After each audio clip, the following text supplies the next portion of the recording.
But do we have evidence that large-scale changes occur? Yeah, we have the fossil record, and it really is a record, and it's so much so that he can't even pretend to refute it. He just has to pretend it's not really evidence.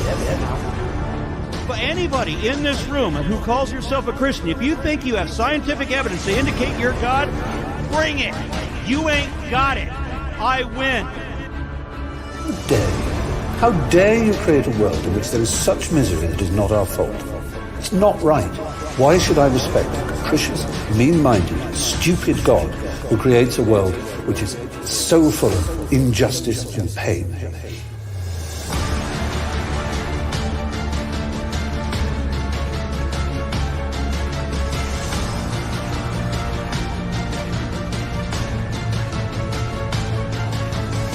All we've ever seen in the history of humanity is variations happen with limits.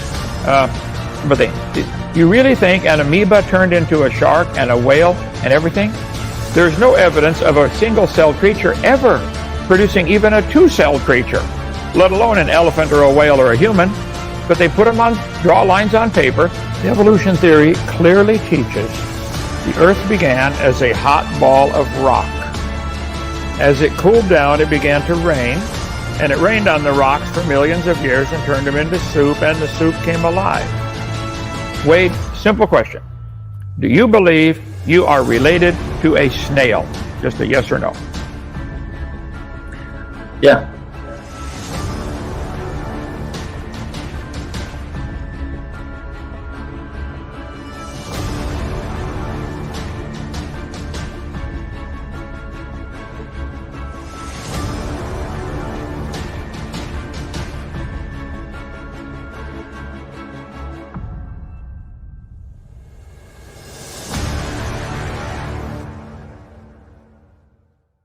One more thing. Next time we have a debate, instead of a possum hat, Wade, I got the perfect hat for you to wear. Right here. Oh, hold on. With your SpongeBob imagination. Just imagine, you're related to a possum. I don't have any tinfoil, but I'm sure you've got some tinfoil. You can make a hat. Oh, that's good. That's good. Everyone's stuff. in on it, right?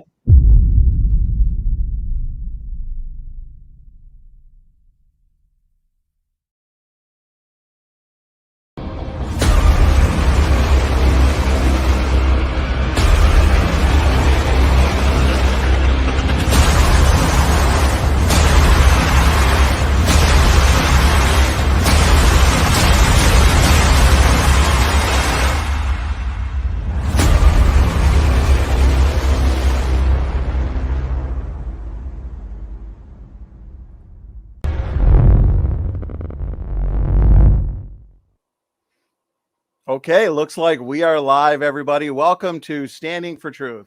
My name is Donnie, and I am here with my co-host, Sam, and also Dr. Kent, the science gent, for the Evolution Debate Challenge Year in Review.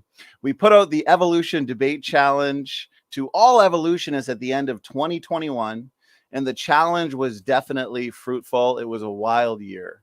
2022 saw over 50 debates alone on this specific topic of evolution on trial. And we look forward to continuing it here in 2023. Sam, my award-winning co-host here, you had the opportunity to watch all of the debates this year on evolution. So to start off this show, let me ask you, what were your overall thoughts? And did the evolutionists provide sufficient evidence for why they are related to banana plants, whales, and, as Wade the Wizard confessed, snails? I mean, I don't know how you don't like a guy like Wade. You know, he's great. But I was paying attention. I think I caught almost all the debates, if not all of them. And I didn't see any lines of evidence, nothing compelling. Saw a lot of, ad homs, a lot of, God might be a meanie and things like that. But when it came to evidence for evolution, I don't know. Did I miss it? What happened? I don't think you missed. I don't think much was presented. So appreciate that, Sam. Dr. Dino, good to have you, brother. You're the star of the show. 50 debates this year. You must have set some kind of record there, I imagine. What about you? What are your overall thoughts of the year of debates? And in your opinion, did you see any convincing lines of evidence where we should believe that we're related to snails? Absolutely none. There is no evidence of any animal or plant ever producing anything other than its kind. But these guys believe. They make these family trees and draw lines on paper. Did you make this chart, Donnie, for me? Or who made this for me? Randall? Somebody donated. They went through all my debates because I often ask them when I show them this family tree, like, Wade, are you related to a snail? I've done that with a lot of evolutionists. Let's see. Call Me Emo said he's related to a butterfly. Mark Drysdale's related to a monkey. Jackson Rose related to a dinosaur. Mark Reed's related to a rat. I got them all right here. Bill Nye's related to a banana. Okay. PZ Myers is related to a fish. He said we are fish. Oh, yeah. Let's see. Wade the Wizard's a snail. Luca is a cow. Ken Rock said he's related to a turtle. TJ Trump or T-Jump is related to a tomato. Snake was right, related to a ladybug, and Professor Dave's related to a strawberry. They really believe this. How come that's not in the science books? There were a few debates there where we had some evolutionists debating you, Kent, where at first they just did not want to admit to their family tree as portrayed in the textbooks. They didn't want to admit that they were related to banana plants and snails. But over the course of the debate, you got them to admit it. And if that's what they believe, if that's their science fiction religion, then own it. And so, Kent, I want to thank you for a great year of debates. And I look forward to continuing it here in 2023. So for the format tonight, let me real quick go over for the audience sake. We're going to be taking questions. You know, Sam and I, we've got our own questions as well for Kent. We've gone back and rewatched some of the more entertaining debates this year. And so we've got a list of arguments that were used. I would say the most common arguments. And so we'll discuss those tonight. We'll take audience questions. And also, as long as it remains respectful, one topic at a time and evenly timed, I've put the link in the chat. So if there's any brave evolutionists out there that want to join and, you know, present their best line of evidence for evolution, click the link. And I'll make sure we bring you into the show. So to set the foundation, though, we're going to hand it over to Dr. Kent, the science gent. He is going to kick us off for a roughly 20-minute or so opening presentation slideshow on evolution in general. So, Kent, we're going to hand it over to you, brother. Well, thank you, Donnie. Appreciate this. We've done 50. I'd like to do 100 this year. Till all the evolutionists, one at a time, line them up, we'll knock them down. Okay? Now, I was raised for a while as a young child in the Mennonite church, and you're not supposed to fight or argue, you know. And it's like the Quaker said to the guy, "Sir, I would not harm thee for the world, but thou art standing where I'm about to shoot." So I don't look for this fight. They started it. They took over our school system and our government with their dumb religion of evolution, and I'm just trying to get back to common sense. There is no evidence for any of these stupid family trees. If they want to believe this way, if they want to believe that stuff, I don't care. That's fine. You can believe whatever you want. But they want to make me pay, and all of you guys pay to put this in the textbook to make all the kids learn this. Now that's where it becomes criminal, in my humble, totally unbiased opinion. Donnie, did I tell you about my new book I wrote? The World's 3 Most Humble People and How I Trained the Other 2. Should be coming out soon. Looking forward to that one, Kent. That'll be a classic, yeah. Let's see. So the textbooks, this is what they teach, okay? Humans, birds, dinosaurs, ladybugs, pine trees, and worms are all related because we drew lines on paper connecting them. Where is the scientific evidence? I've been doing a program every Friday night on our channel, Kent Hovind Official, about making babies. Last Friday, I said the octopus, here's how they make babies. He has to reach with his third arm, which has the sperm on it, up into her nostril to the back of her brain and deposit the sperm on the ovary. How did he learn how to do that? He only does it one time in his life and he dies. I mean, he doesn't even get to see his kid. They don't teach this to their kids. They don't have a sex ed class for octopus. Okay, boys, now listen. You got to be careful because she'll eat you if you're not careful. But slip your arm way up in her nostril to the back of her brain. Who taught them that? The evolutionists have not answered any of the hundreds of questions I've asked them to answer on the different creatures and how they make babies. We've gone through, about 15 of them now, Randall. Tomorrow night is on the sponge. How on earth do you think this evolved? I'm going to be talking about that. I have so much fun doing this, brother. I was up for 3 hours in the middle of the night. I can't sleep. I'm so excited about this series on the different creatures and asking the evolutionists, guys, you're telling me it happened. Show me some science. See, science is what we can observe, study, test, and demonstrate. This is what they just don't get. They think evolution is part of science. No, evolution is purely a religion. Science is knowledge gained from the using observations, okay? Has anybody ever observed a cow produce a non-cow or a dog produce a non-dog? Has anybody in the history of humanity ever observed this? No. They have to rely on long ago and far away. And in the fossil record, there's no such thing as a fossil record. There are fossils, like bazillions of them, but they're not a record. When you find a fossil, you will notice a couple things right away. There's no date stamped on it, and it doesn't talk. So everything we know, the only thing really we know for sure about this fossil is it died. You cannot know it had babies. You certainly cannot know it had babies that were different from itself. And why would we think a bone you found in the dirt can do something no animal in the world today can do? No animal today, no clam is capable of producing babies that are not clams. None. Doesn't happen. So why would we think a bone in the dirt can do it when no animal today can do it? And the atheist answer to this is, well, you're not giving it enough time. Okay, well then that's outside of science, because science is what we can observe and experiment. Bacteria have a short generation time. They get born, grow up, get married, and have their own babies in 8 hours. So you can watch 3 generations in one day. So one scientist in one lifetime can watch thousands and thousands of generations of bacteria. We don't ever see them produce a non-bacteria. And yet they teach that the bacteria turned into a whale and everything, and you.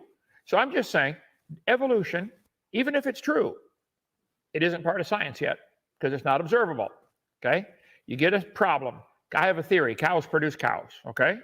Let's make an observation. Yep, looks like cows produce cows. Let's develop an idea. Why does it happen? I think maybe there's a DNA code that the sperm from the male and the egg ovum from the female get together, and this DNA code makes sure it turns out to be a cow. So we could study that and say, yep, experiments to test it. Well, let's look at it. Yep, we look at it. Sure enough, it happens all the time. Every time farmers crossbreed cows, they get cows. I don't know of any exceptions. We had 2 calves born about 3 months ago. They came from cows, and they're cows.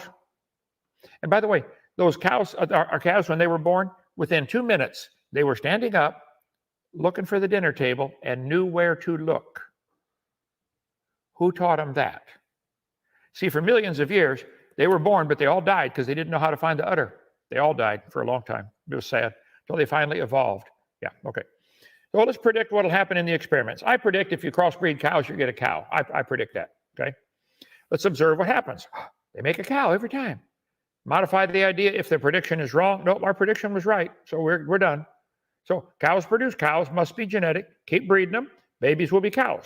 They're always cows. Seems to always work. But they make these charts showing humans and apes having a common ancestor. This is not evolution. This is not science. This is religion. And all you evolutionists that are watching, if you think this is science, show me. Where's the evidence? All they've done is draw lines on paper, and you fell for it. Shame on you for being so dumb. But listen, you can wake up now, okay? It's not true. You got suckered. Everybody gets suckered once in a while in their life. How many of you have ever gotten fooled before over something, or some charlatan sold you a wooden nickel, okay? Well, they sold you a wooden nickel, guys. It's not true. Evolution isn't true. Science, from the word knowledge, Latin word seer, to know. What do we know? Well, we know cows produce cows. We've seen it many times, thousands, millions of times, okay? Definition of science. A systematic enterprise that builds and organizes knowledge. Well, yeah, the Latin word seer, to know, knowledge. So I use my knowledge hammer with SpongeBob, try to knock some sense into these guys with our Whack an Atheist program we do on Kent Hovind Official. So religions also attempt to understand and explain the world. but religion is not considered as science. I would agree. But evolution is the religion. See, they don't want to admit evolution's a religion, because then everybody would say, well, why are we paying for your religion to be taught? I'm not asking them to pay for my religion to be taught. I believe God made the world in 6 days about 6,000 years ago. I believe there was a flood that destroyed everything. I believe Grand Canyon probably formed in a week with trillions of gallons of water pouring through there. It doesn't take millions of years. It takes millions of gallons. And once the water starts moving, it picks up sand and gravel and becomes liquid sandpaper. You can look at Grand Canyon on get a map showing the topography. If you plugged up Grand Canyon, giant lakes would back up behind it, clear into Colorado and New Mexico. It's a lake, it's a broken dam. Why cover that on video 4? So, but they want to teach Grand Canyon formed over millions of years, which is not true, but they can believe it if they want. And they want everybody to pay for that to be taught.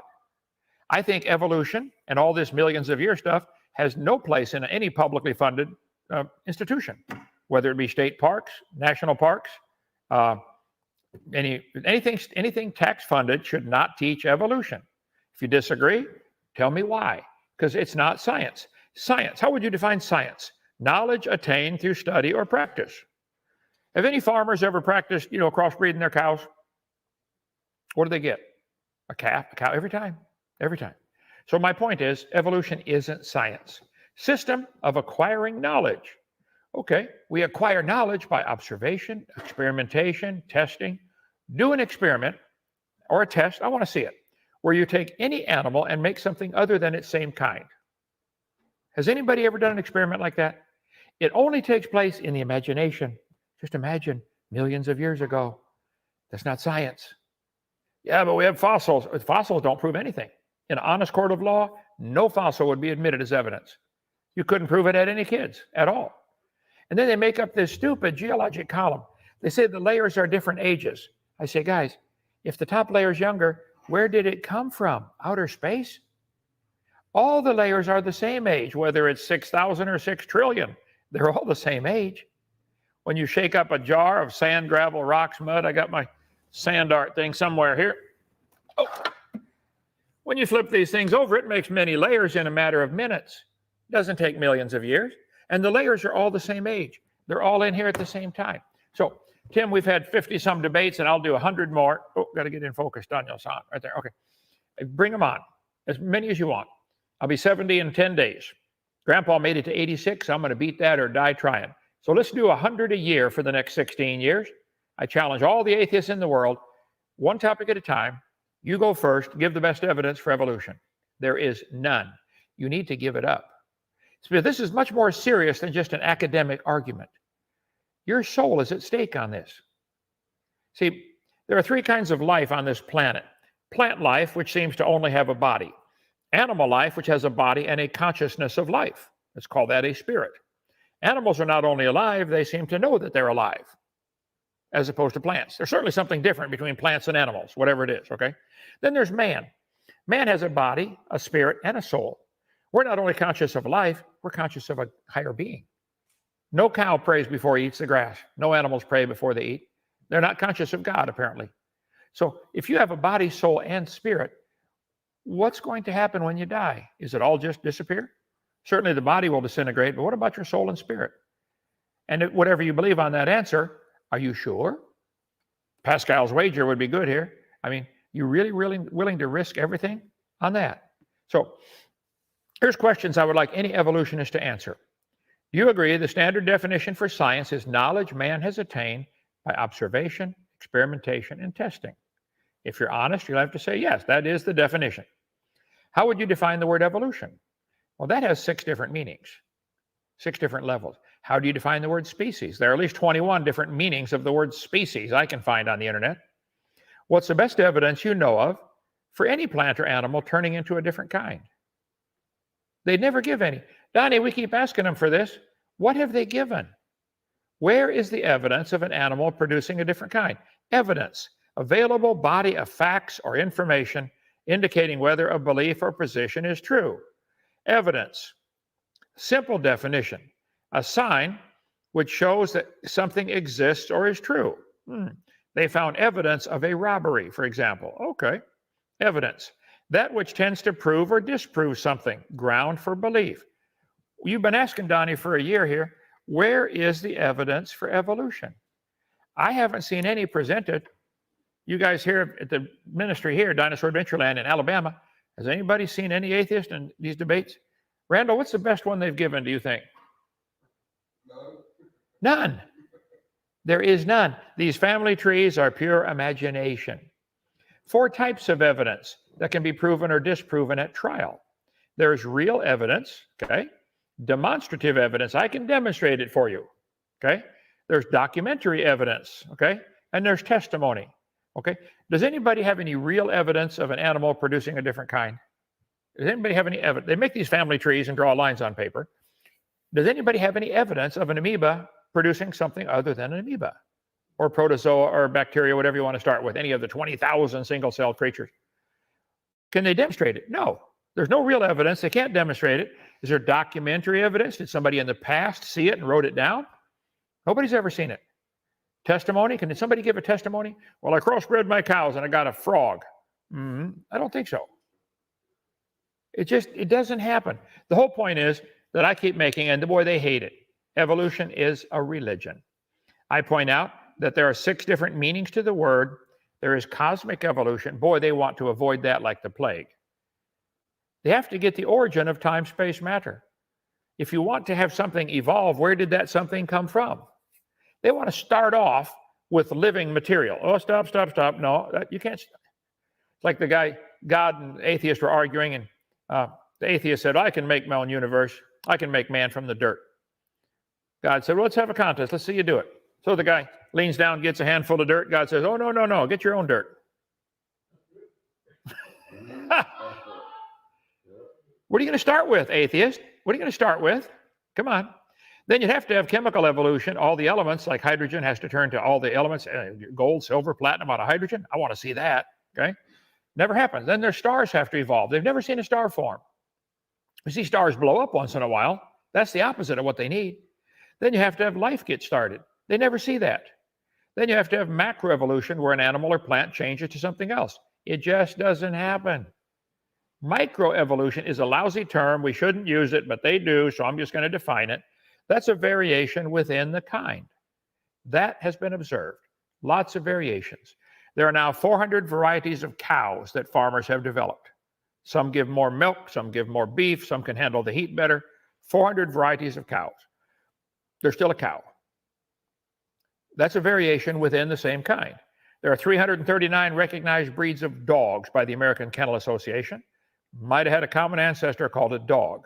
So I think we can make a family tree of dogs and a family tree of cows. But see, they want to say, oh, these family trees connect everything. I think there are 15 or some thousand different kinds of ladybugs. They might have had a common ancestor called a ladybug. So why would I connect a ladybug to a zebra and a pine tree? Why? They just don't get it, Donnie. I wish I could get them to see it, but they're willingly ignorant, like the Bible says in 2 Peter chapter 3. So I would say, where's the evidence for evolution? Bring it on. It's a brand new year. I got about 16 years left. Bring them on, all of them, same time. Okay, go ahead. Kent, appreciate that opening presentation. Lots of good points. Completely agree. And yes, per year now, let's do 100 debates. We're going to top 2022. Sam, anything you wanted to add, brother, before we get into some questions? And I've got some people backstage who want to join to ask Dr. Kent, the science, Kent, some questions. So, Sam, go ahead. Yeah, no, I want to say happy birthday. If you make it 10 more days, I think you will. Hopefully, we'll see.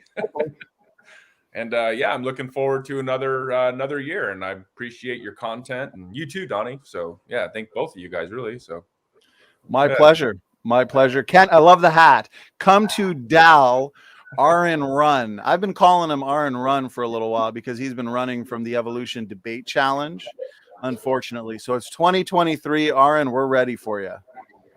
Donnie, I can tell you why he's running too. It's very simple. He's a bully that likes to monopolize the microphone, and he doesn't like to shut up and give you a chance to answer. He likes to throw out 30 topics, one topic at a time, shut his mic off when it's my turn to talk. He can't handle a fair, level playing field. Can't handle it. Can you, Mr. Nelson? Come on. And that's what we promote here, those kinds of debates. Some of the evolutionists like R and Ra, they don't appreciate the fact that we keep it one topic at a time with little to no interrupting. So great points, Kent. And as a matter of fact, before I bring in some guests that we have, I'm going to screen share because you were doing a video just the other day responding to BioLogos. And so BioLogos is acclaimed Christian ministry, theistic evolution. And so they want to compromise the Bible by force-fitting universal common ancestry into it. And so I thought it'd be interesting to go over to their website and type in what's the best evidence for evolution, just to see why they feel it's so necessary to force fit evolutionary theory basically into the Bible where it doesn't belong. And so I'd be curious as to your thoughts, Dr. Hoven, on a couple of the lines of evidence that they use, which have also been used heavily throughout this series over the last year. And so the first line of evidence that they look to, Kent, is forms and structures point to common ancestors. And so, in other words, homologous patterns seen in the biological world. And basically my question would be, what are your initial thoughts on that argument? Is that really an argument that we need to take seriously? They say it points to common ancestors. Is that really the case, Kent? Well, homo means same. It goes to San Francisco. You see them all over. Homologous means structures that are they look like they're the same. Let me get my thing to open up here. There you go. In my video number 4, seminar part 4 of my series, you can get the whole thing 18 hours for $50. You can watch it, copy it, send it back, get your money back. Donnie, I used to loan my videos out. I learned immediately that Baptists don't steal, but they do borrow and never return. So you buy it, copy it, send it back, get your money back, minus shipping cost, $4 or $5, whatever that is. So anyway, I cover on video number 4 called Lies in the Textbooks this question: do homologous structures, are they evidence for evolution? All the textbooks teach it is. There's a whole biology textbook. Homologous structure. This is lie number 22 in my series where I cover 30-some lies in the textbooks, okay? Homologous structures. Example of an organ or bone that appears in different animals, underlying anatomical commonalities. Oh, the anatomy is common. Demonstrating descent from a common ancestor. Stop right there. I agree. There are similar bone structures and similar muscle structures and similar organs in many different animals. I would agree. That's obvious. Does that prove a common ancestor? Or could it prove a common designer?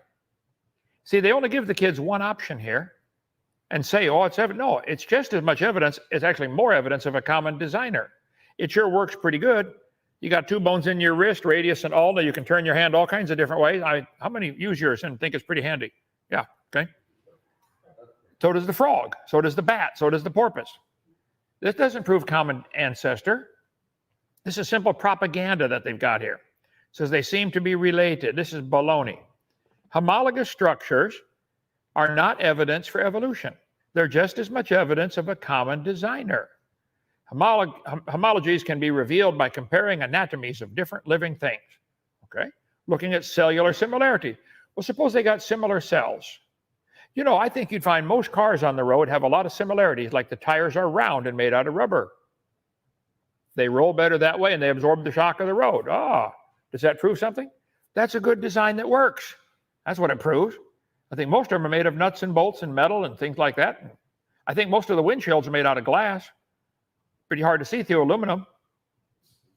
What if they made all the windshields out of steel? That'd be tough, wouldn't it? Yeah. So the guys are just absolute morons to believe this is evidence for evolution. So they talk about homologous structures. Hey, Donnie, did you ever get the guy who calls himself Crocoduck to debate on your channel? Well, you know, the challenge is out there for King Crocoduck. Hopefully he'll meet the challenge in 2023. So it is out there for King Crocoduck. Well, you know the noise a crocoduck makes? No, I've never heard it. Yeah. Running from the debate. So to answer your question, there is no evidence from homology that would prove anything for evolution. It's just as much, and I think better evidence of a common designer. That's all. Okay, go ahead. Amen. Well said. And with that being said, and the challenge there to King Crocoduck specifically, we've got a document that is available on our website. It's about 30-ish pages so far of all of the evolutionists that weren't brave enough to take the challenge, as you've put it, Kent. What's the sound a chicken make? So there's one way we can get that your name off the list. Take the challenge 2023. So bring it on. Okay, well, with that, I've got a bunch of people backstage, so maybe we'll get to some more of biologos and their favorite lines of evidence for evolution in a bit. And so let's bring in the first guest. And Taylor Kay, thank you so much for joining us again in this open mic. Oh, Taylor. Hey, Taylor. Thank you so much for having me. Our pleasure. Her channel's got a whole lot more subscribers now, doesn't it? I know. Thank you so much for mentioning me. I gained like 100 subscribers. Now, how old are you, Taylor? I'm 10. I'm about to be 11 in 5 days. Wow. Hey, happy birthday! My daughter's 11. How old are you going to be when you're almost? How old are you going to be when you're almost 12? 12. No, Trick question. I know. 11. Yeah. And how old were you when you were born? 0. Okay. Yeah. How much does your mom pay you to be good? No, but she makes me. I get to live in her Oh, house. So they don't pay you to be good? No, but I get. So you're 10 and you're good. You're 10 and you're good for nothing, right? Yeah. I was 10 for a whole year one time. Yeah. Anyway, go ahead, Taylor. What you got? What's your question? So my first question is for you, actually. So I'm going to DAL like this weekend, and I already reserved a cabin and everything. And I was wondering, while I'm there, I can interview you for my channel. I would be honored. You can interview me anytime. Yes. Thank you so much. Yeah, and I have 4 questions I'm asking, and those questions have never been asked before. Hey, I'm ready. Yeah, I'm gonna do that when I'm interviewing. And do you guys still have guinea pigs there? Do I have to have what? Do you guys still have guinea pigs? Name tags? No, guinea pigs. We have a The couple animals. guinea pigs here. Oh, Yes, we I do love have a couple guinea pigs. Yeah, I have a few I've of my own. I've never tasted one. I don't know if I like them or not. Well, I'm excited to go. You're Okay. coming in a few. Yeah, I'm You're coming here in a few days. Yeah. You're coming here in a few days, right? This weekend. Yeah, we'll put you on the channel, do an interview, get some more kids to get channels going like yours. Thank you so much.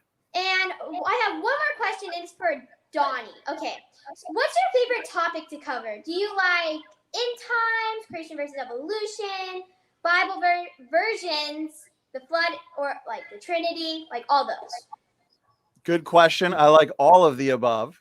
I You do? specifically like creation versus evolution and end times theology, but I think my main focus and favorite topic to study on a daily basis would be genetics and how the genetic data demonstrates the existence of a literal Adam and Eve from the Bible. Yeah. Very good I question. like all those. And Taylor, I want to give a shout out. You put out a video recently on your channel where you took various clips from Q&A portions of our debates with Kent, and you did a great job. So I want the audience to check that out and subscribe to your channel. Thank you so much. I'm excited to come to DAL. Hey, well, Donnie, give her channel address so people can subscribe. Taylor, I think you have a wrench in the chat. So feel free to post the link. I can do it as well and get people so to. I'll do it after I'm done. So, yeah, that's it. That's all I wanted to ask. And yeah, thank you. Keep up the good work, Taylor. All right, bye-bye. Keep up the great work. Thank you. Okay, there we go. Please make sure to give Taylor your support, like and subscribe. She's putting out some great dismantling evolutionism videos. You know, I gotta say, go. I didn't mean to interrupt. Oh, no, brother, go ahead. One of the most memorable parts of this year, one of them was when, because we see Taylor in chat tackling all these evolutionists. So one day she joins and she was just this young girl, and how embarrassing for all of these Evos getting destroyed, right? That was classic. Well, she's been listening to Kent Hovind's seminars. She's been watching our Right. debates, and that's important. So I appreciate it. She's well equipped to refute the evolutionists in the future. Indeed. So DMM Destroyer, thank you for joining us. I'll ask you, I guess, the first question. What are your overall thoughts of the last year worth of debates, about 50 of them? And then feel free to ask Dr. Kent, the science gent, an evolution-related question. DMM, go ahead. Well, gentlemen, it's an honor to be able to talk to you all this evening. Dr. Kent, I have been following you for well over a decade. I watched your entire creation seminar, and that was very enjoyable to see that way back in the day. Provided a lot of answers for gaps and questions that I think myself and many other Christians from the early internet days had. And I'm still, I still can't believe what they did. I mean, I know you've been talking in depth on your channel about your time while you were away. And I'm so thankful to God that you were able to get out of that and that you were able to come through and be a greater witness to everyone as a result. So I just wanted to say that first of all. And I want to say that as far as this year goes, I was able to find your channel, Donnie, through Kent and through all these debates that you guys have been having. And I haven't been able to catch every single one of them, but they've been very informative.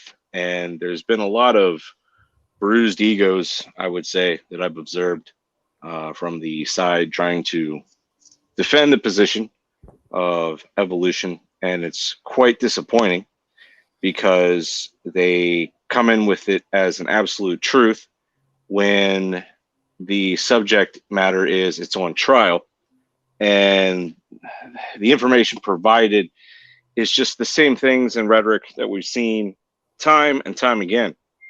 And I think Kent has had to repeat himself a million times over with his refuting. So it's kind of a never-ending cycle of having to repeat the same information, but it is necessary, and I do look forward to you guys doing 100 more in this year, if time permits. And this is the end of the road.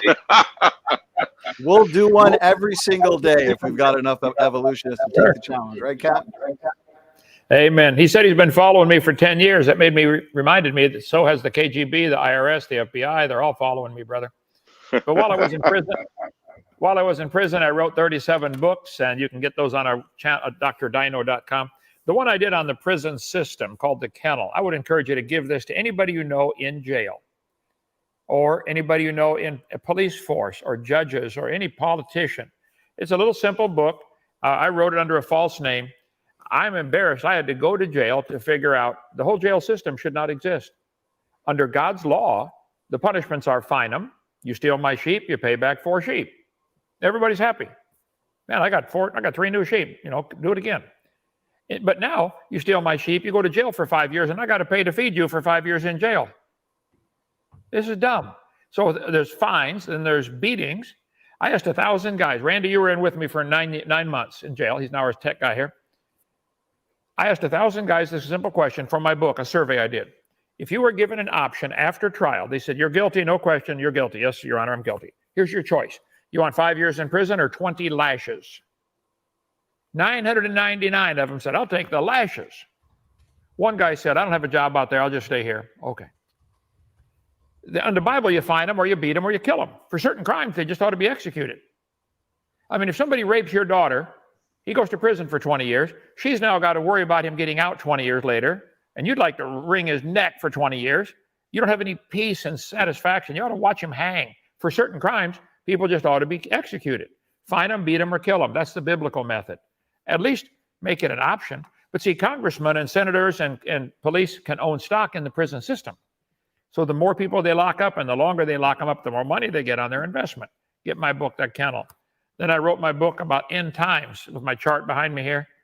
So I don't want to go again, but those 9 years in prison, I tried to use them for the Lord. I led 800 men to the Lord. And I think if you end up going, use it for the Lord. Okay?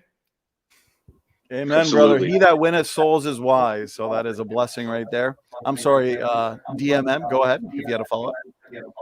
Yeah, I wanted to say that absolutely. And thankfully, in the millennial reign, we'll have proper justice. So we don't have to worry about this man-made issue that we've had in recent years, in the last couple hundred or so. But what I wanted to ask was something I want to advise all of you guys on to keep on your radar. As more and more informed people start coming on and properly having ammunition for their debate, I believe the topic of quantum physics and quantum mechanics are going to start becoming more prevalent. And at the same time, I see that it's been avoided by your guys' opposition. It seems to be that as more and more science progresses, actual science that is, provable science, that creation is inevitable. And quantum physics absolutely breaks all barriers of what is preconceived. And we are learning that what Einstein had already spoken about is being proven today. For example, there was the Nobel Prize 2022 winners, physicist John Clauser, Alan Aspect, Anton Zellinger, that proved that reality is not locally real. And there are things with quantum mechanics and quantum physics, like, for example, the superstate positions, where in normal computing you can either have a 1 or a 0. With quantum, you can have both at the same time, which completely just breaks all the barriers. I've had people straight up tell me that had computer science degrees and other degrees say that, well, this isn't real, this is just theories, when you've got all these multi-billion-dollar corporations installing quantum servers and systems and using them every day. Are you familiar with Dr. Jason Lyle? Unfortunately, no. Yeah, so he's got a website called the Biblical Science Institute, and he addresses this in depth. And there's different type, there's philosophical arguments of why certain things like quantum physics are only consistent with the biblical worldview, because you have these like a plurality of things that are unified, working in unison. So what is it that makes that happen? And if the critics, their job is to explain reality independently from God.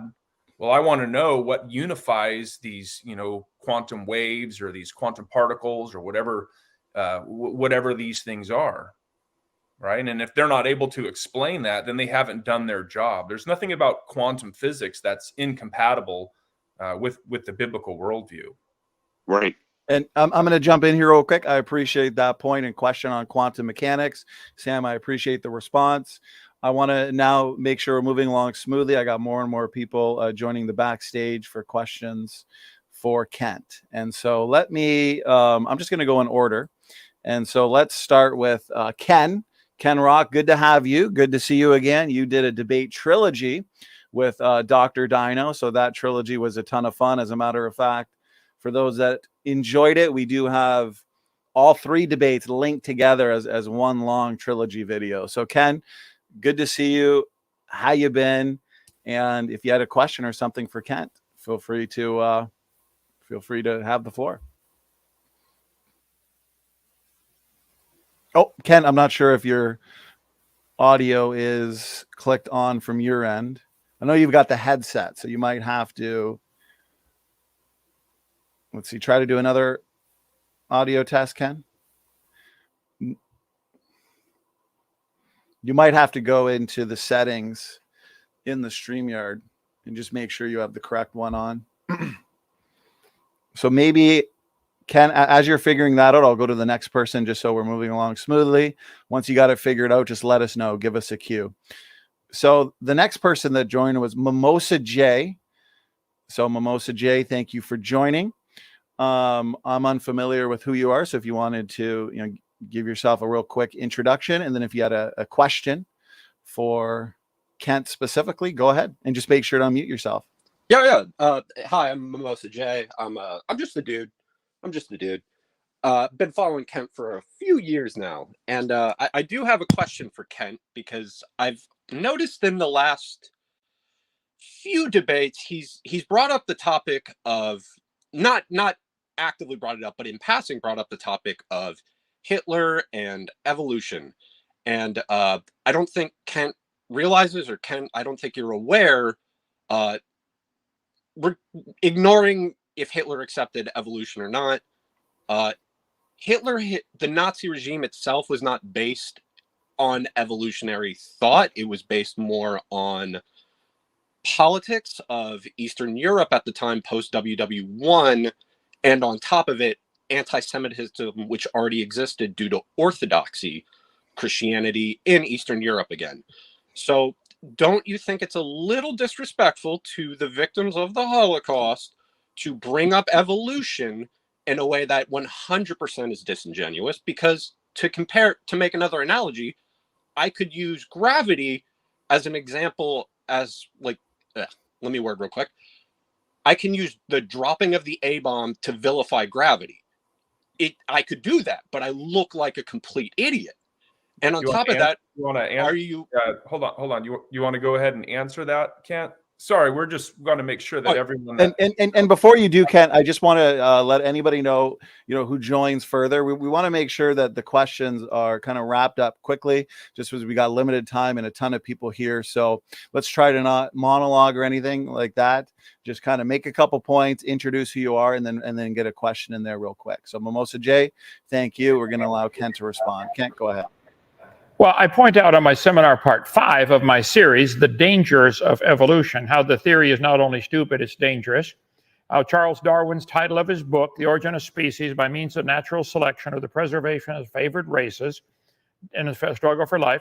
Back in the 1850s when this was written, obviously there were still black people for sale in America and other countries as slaves. But I'm about to call up Hitler's list that he himself used, and you can Google it and find it. Let's see. Evolution, the Foundation for Nazism. This is slide number 278 out of my, here we go.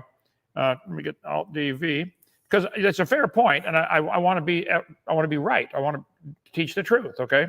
278, enter. Now, let's see. Hitler thought the Germans were the superior race. I don't think anybody would argue with that. Here's a book by Arthur Keith, an evolutionist.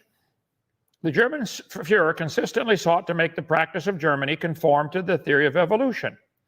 If Hitler believed in anything at all, then it was in the law of evolution, which justified and sanctified his actions, and especially his cruelties. And the references are right here on screen.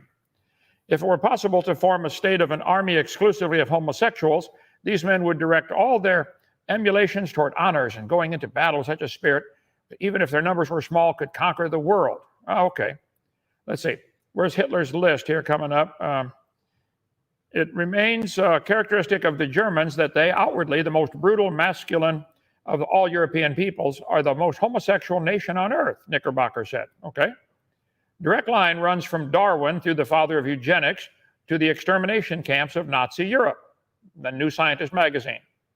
Our enemies are little worms. Close your hearts to pity. Act brutally. The strong man is right. Hitler. Madison Grant, prominent American lawyer, supported eugenics, get rid of other people that aren't part of the superior race. Okay, so these references will be on screen.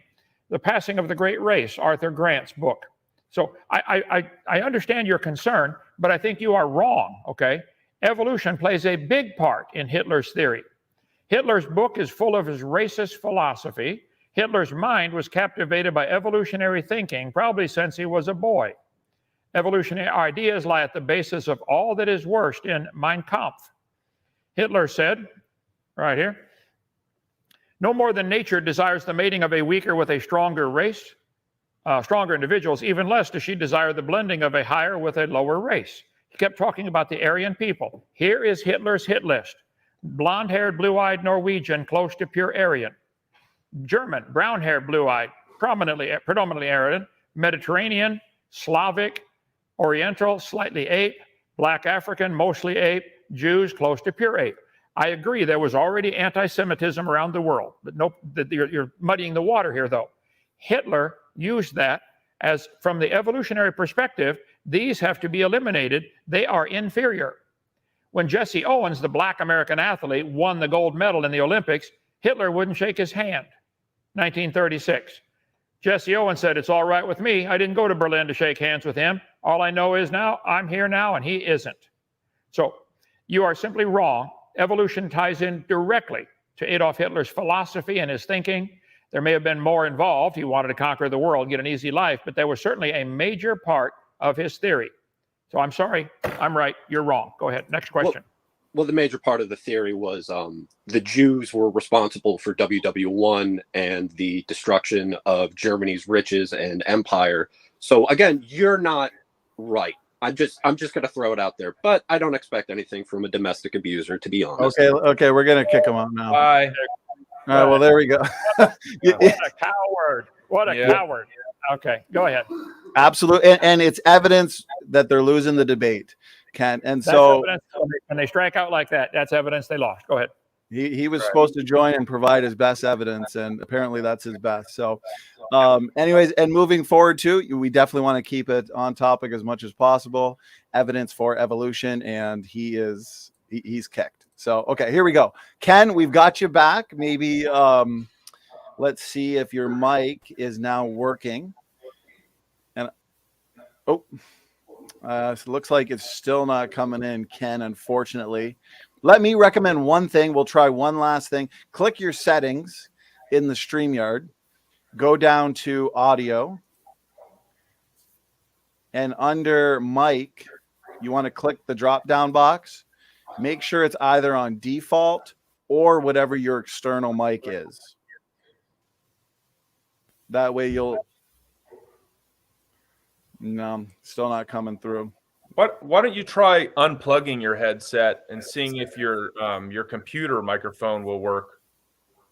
Does that work? There's at the bottom of your StreamYard, there should be those 4 little boxes. If you go into settings, you should see your microphone settings in there also, if that helps.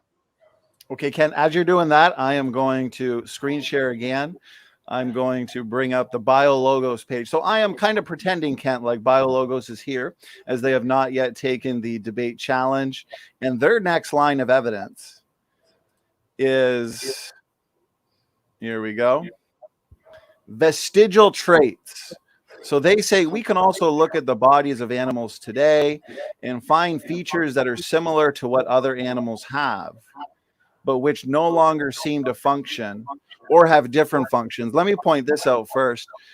The evolutionary community, they've redefined what a vestigial organ or structure is. It used to be no function. But now we understand that, those 180 or so vestigial organs or structures, they have a function. And so they've altered the definition. They've redefined it to an organ or structure that has a different function than its original one. But they point out, Kent, scientists call these vestigial traits. And so they point to the appendix, wisdom teeth, goosebumps. What are your overall thoughts on vestigial traits as evidence for evolution, Dr. Hoven? Well, thank you. I've got a whole section on my video number 4, the lies in the textbook. This is lie number 23 about vestigial structures. I point out, first of all, there are no vestigial structures. Secondly, if there were, that's the opposite of evolution. Is that how it works? You lose everything until you've got it all? This is such insane logic. If there were a vestigial structure, it's an example of losing something. Where is the example of a nascent structure, something coming on? Where's the new ones? They don't have any. All they talk about is vestigial structures like the hind limbs of whales. They're not vestigial structures. I covered this last night or the night before when I did my Whack an Atheist. I guess it was last night. You ought to go to my program, Kent Hovind Official, right? Answered these folks specifically, BioLogos. There are no vestigial structures. Talk about the little muscle around each hair of your arm that allows the hair to stand up when you get goosebumps. That's not vestigial structure, okay? Vestigial structures, they talk about this all the time. They used to list 180 of them, things you didn't need. It used to be routine. When you go to the hospital, take out your appendix, take out your tonsils, take out your adenoids. You don't need it anymore. Now they know the use for those things. Oh, I'll tell you what, put a 6-year-old under the hood of your car and tell the kid to take out anything if he doesn't know what it does. Let's see if your car runs. I think it's the equivalent of a medical doctor looking at the human body, thinking it evolved, take out something that doesn't work. At the University of Chicago, They said, what is the function of the appendix? Oh, let's see. The appendix has no known physiological function. You got to be kidding. Don't get a degree from University of Chicago if they're that stupid. The appendix is part of your immune system, okay? It's believed the appendix will gradually disappear in human beings as our diet do not include cellulose no more. Don't get your English degree from them either, okay? So this is simply baloney. But the textbooks are teaching this. Wikipedia is claiming it's a vestigial structure.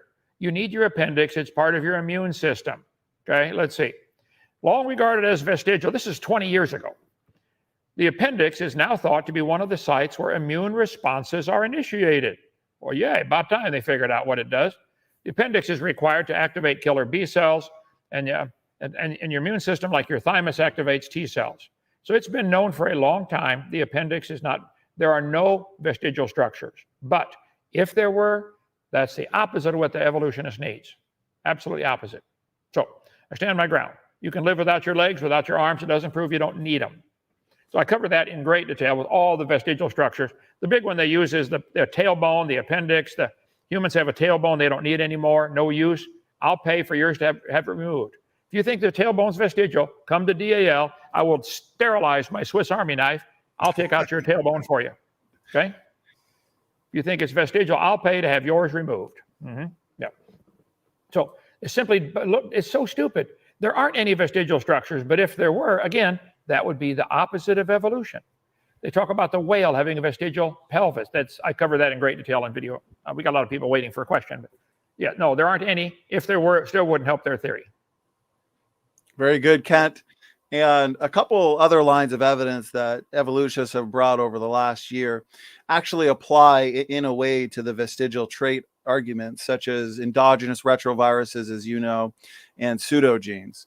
They assume that these DNA elements, just like they've assumed these structures and organs or traits were useless, non-functional evolutionary leftovers. And now we understand with a better understanding of genetics and biology that these actually represent functional DNA elements necessary to sustain healthy life processes in the cell. So I just wanted to point out that, their best lines of evidence that they say are their best lines of evidence are turning out to be some of the best lines of evidence for design. And so with that, I will bring in, let's go Luca. Luca, it's good to see you. Luca, you've had several debates over the last year with Kent. Nice to see you all. It's a pleasure to be here. So yes, I have some question for Kent, if he wants to answer. Sure, go ahead. First of all, we have any news about Chlamydomonas, the algae, multicellular algae? There is some new paper, some new line of evidence. We discussed quite a bit on it, so I was curious about that. I'm sorry, I do not understand with the Italian accent. What's the question exactly? If there are any news on the multicellular algae, we discuss about that in our debates. Algae. Is that the multi-celled algae, Luca? Are you asking for Kent's opinion on that? Yes, I have put together some stuff on that. Let me get up to that in my debates. One of the claims is they have evidence for multicellular, single to multicellular, all forms of life descended from a single common ancestor of primitive unicellular organisms, okay? I've got a whole section ready to put in. It's not on my slides yet, but what they've discovered is some cells can cooperate together, like a sponge, for instance. I'll be covering that tomorrow night, how sponges make babies. But there are no examples of an animal, of a single-celled creatures becoming multicellular, which includes anything like organs. Do they now make a heart, a lungs? And then they would have to reproduce that same thing. But instead, they start over every time with single cellular. So I don't think there's any scientific evidence that would support this idea that it happened randomly. They're trying to make it happen in the laboratory. Where's it happening in nature? So I think that's a desperate attempt to rescue a failing theory, to say that, I forget which creature was it that they talk about. Chlamydomonas. Yes, okay.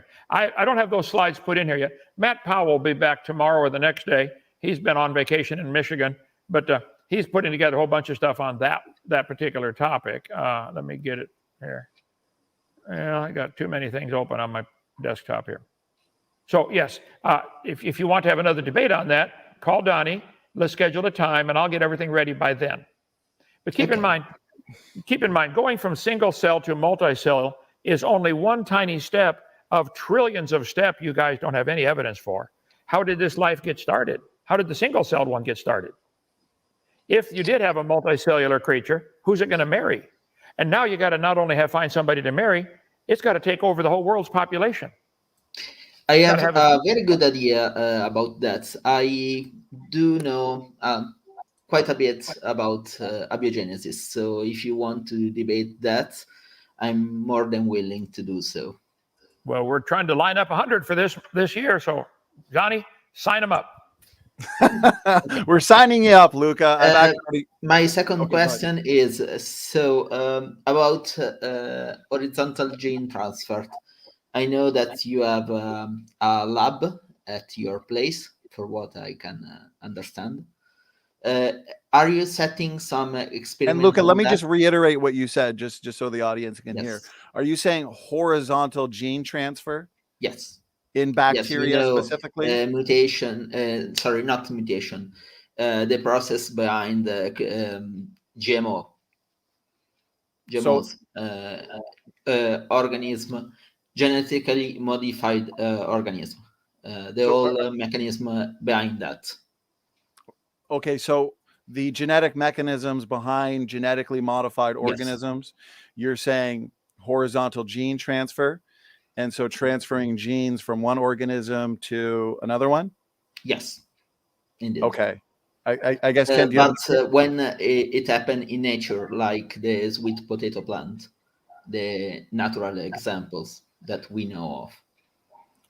Is it your position that they've taken genes from plants and they've transferred them into another organism and thereby giving that we can do without any problem right now, but we have evidence for this process happening in nature. The sweet potato plant is a good one, but it's not the only one.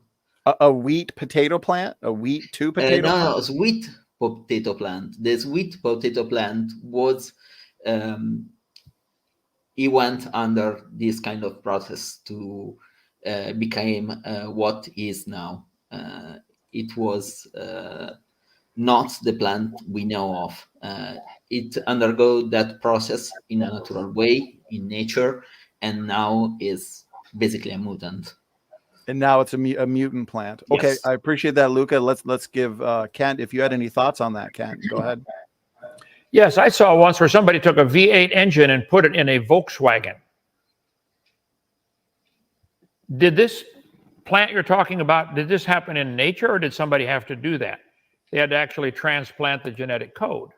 Sure. It happened in nature, South America, if you recall, some 1,000 years ago.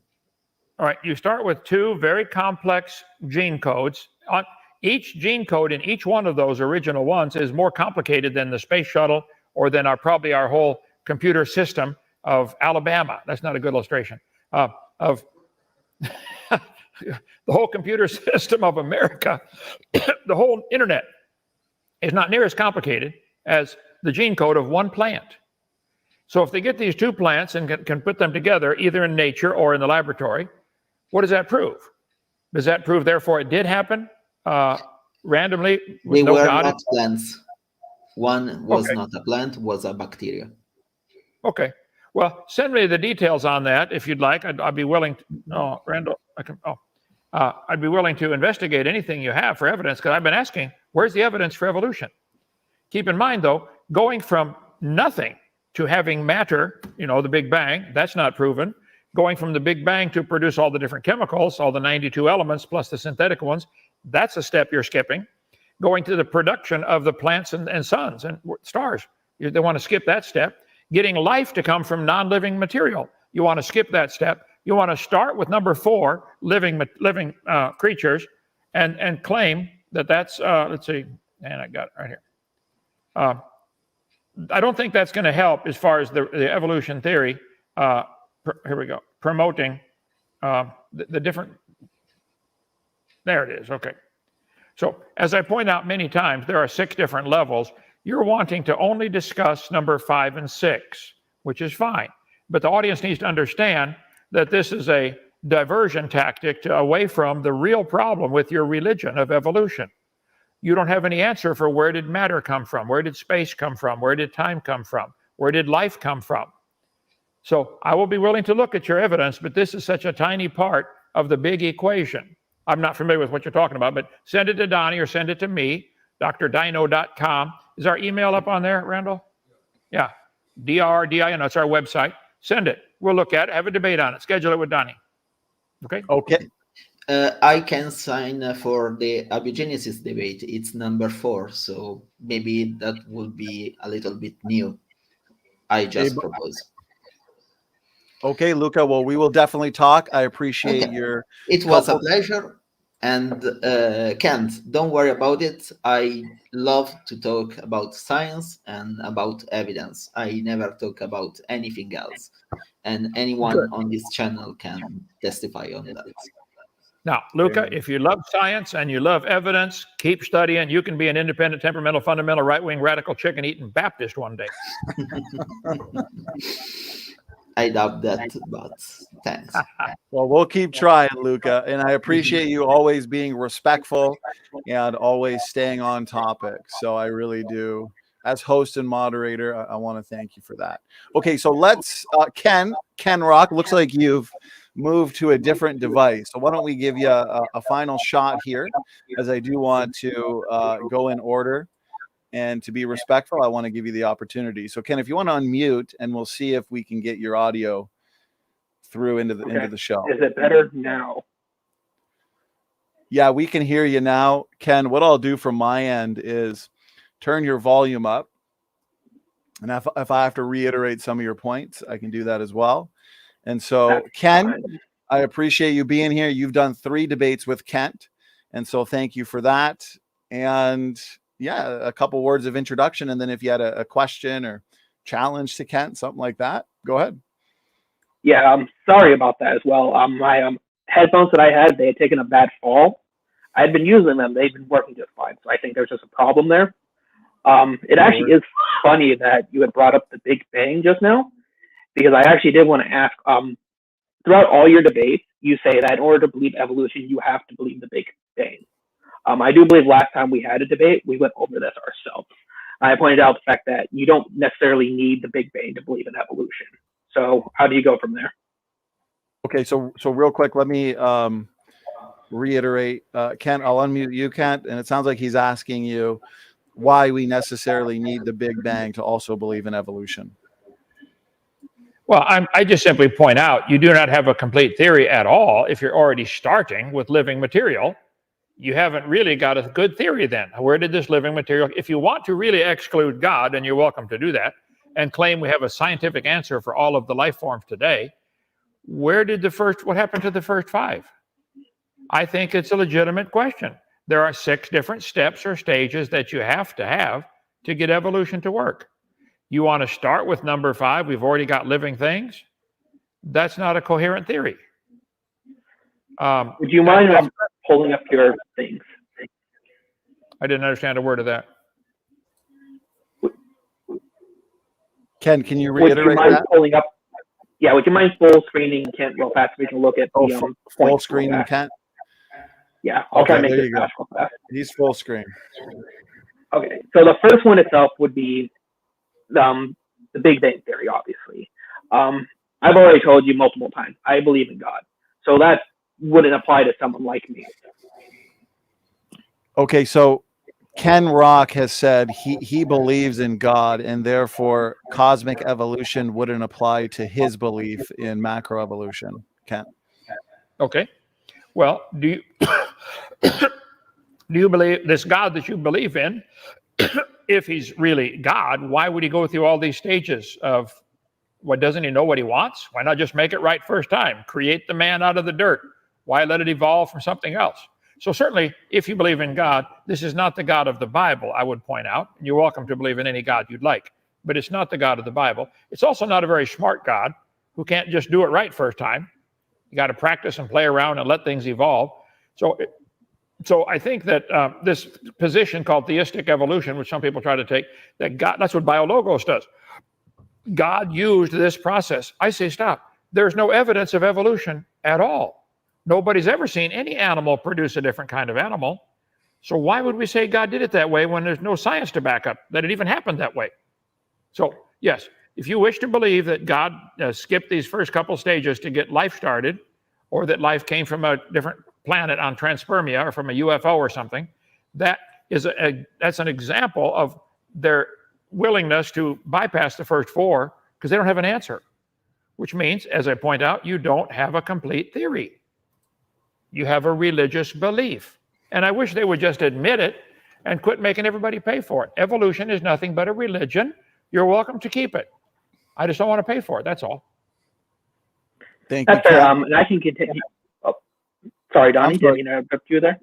No, that's fine, Ken. If you wanted to get, let's say, a final question in there, and then I think we'll move on. Ken, go ahead. I'll reiterate if I have to. Go ahead, Ken Rock.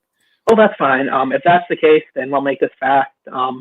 If Kent, I'm willing to. We can debate that at some point here. But actually, realistically, all my questions were on that. I guess we'll see you guys later. Okay, Ken. Thank you for joining. I appreciate your questions, Kent. Thanks for answering them. So let's move to Veckel. Veckel, thank you for joining. I know you said that you had a question or two on the creation evolution topic. And so again, thanks for joining us. A couple words of introduction and then a question for Kent. Yeah. Can you hear me okay? Yes, you're coming in loud and clear. All right. Veckel, just regular old schmo on YouTube. That's all. Got a cartoon series, an end times cartoon series that I've been working on for about 12 years now.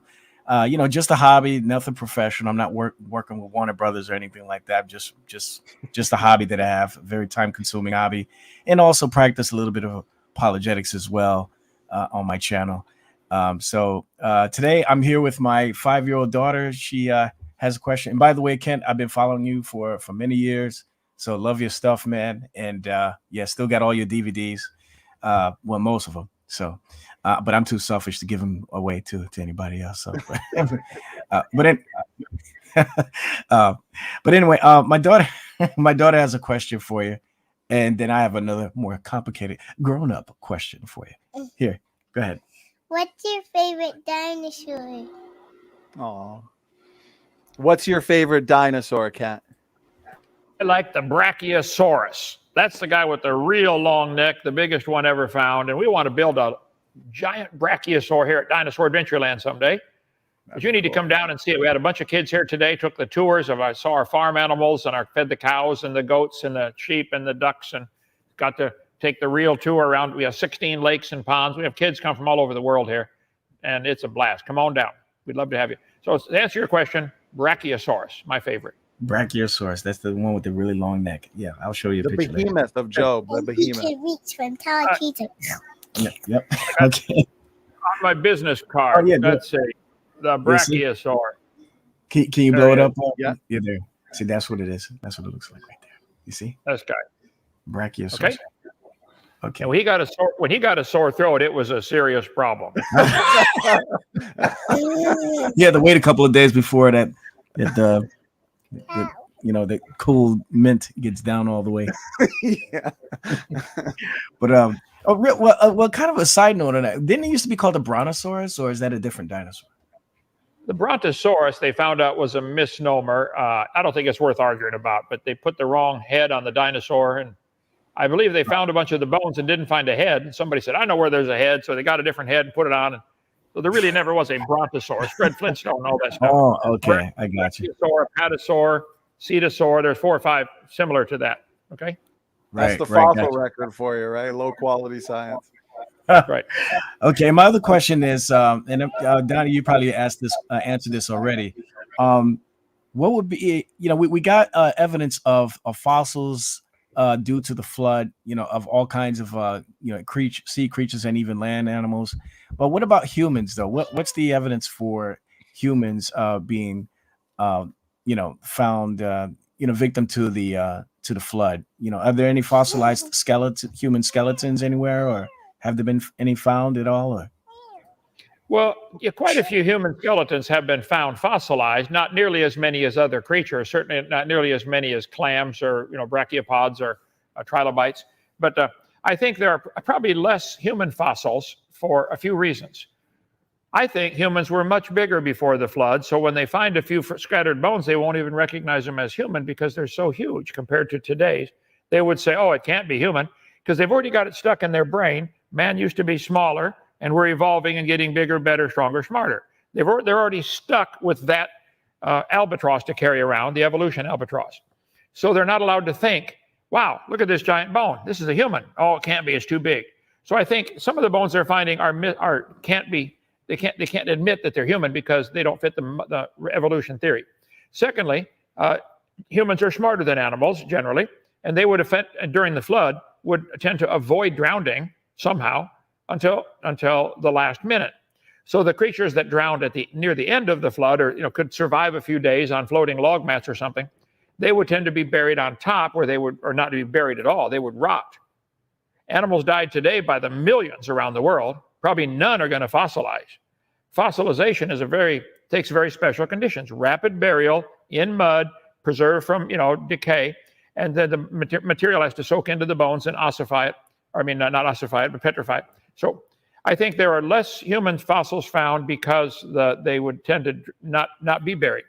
The purpose of the flood was to destroy the humans, that were wicked, and so that was the purpose. So I think there have been some. Dr. Carl Baugh in Glen Rose, Texas, has quite a bit of evidence on that. Probably the best guy would be Joe Taylor at Mount Blanco Museum, MTBLANCO. Joe Taylor does a lot of research on human skeletons that have been found fossilized. So go to Joe Taylor, mountblanco.com in Crosbyton, Texas, or Carl Baugh in Glen Rose, Texas. They both have quite a bit on that. Okay? All right. My daughter wants to say one last thing. Go ahead. Thank you, Dr. Kent. You are welcome. Come down to Dinosaur Adventureland. I love it. Thank you, Vecco. All right. God bless you. Thank you. God bless you. Great questions from you and your daughter. So much appreciated. And Kent, thanks for the response there. So next on the list is David McQueen. Very close to the name of our team geologist, David McQueen. So David McQueen, thanks for joining. Make sure to unmute. A quick intro and a question for Kent. Hi, is the audio good? Yes, it's slightly low, but I'll try and turn it up a bit. And if I have to, I'll reiterate your points. Right. Go ahead, David. So Ken, I saw your seminars probably about 2014 when my dad showed them to me. And then I just recently found your YouTube channel about a month ago, and I've been watching all your stuff. And I saw you have, I think about 16 or 17 videos on Revelation. I was wondering if you're planning on finishing the series, because I think it ends on chapter 18 of Revelations. That's a good question. Randall, do you know, is the whole Revelation series done all the way through? What now? Well, I did a whole series called Woe, What on Earth is About to Happen on this topic, where I went through the book of Daniel and the book of Revelation about the future. What does the Bible teach about what's coming? And so I would recommend the Woe series is, what is this, 20 hours? It's also on our YouTube channel, Kent Hovind Official.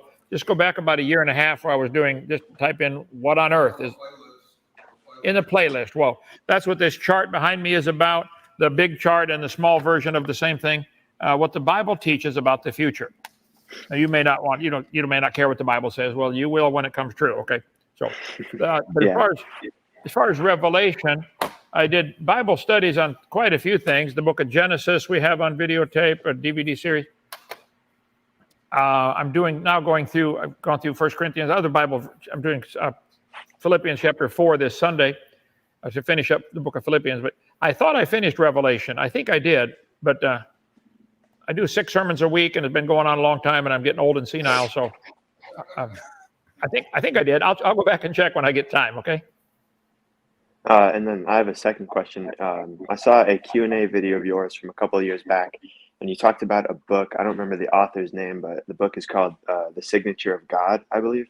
And it talks about like codes hidden in the Bible, how in Deuteronomy you can find like hidden codes about the future like of Nazi Germany.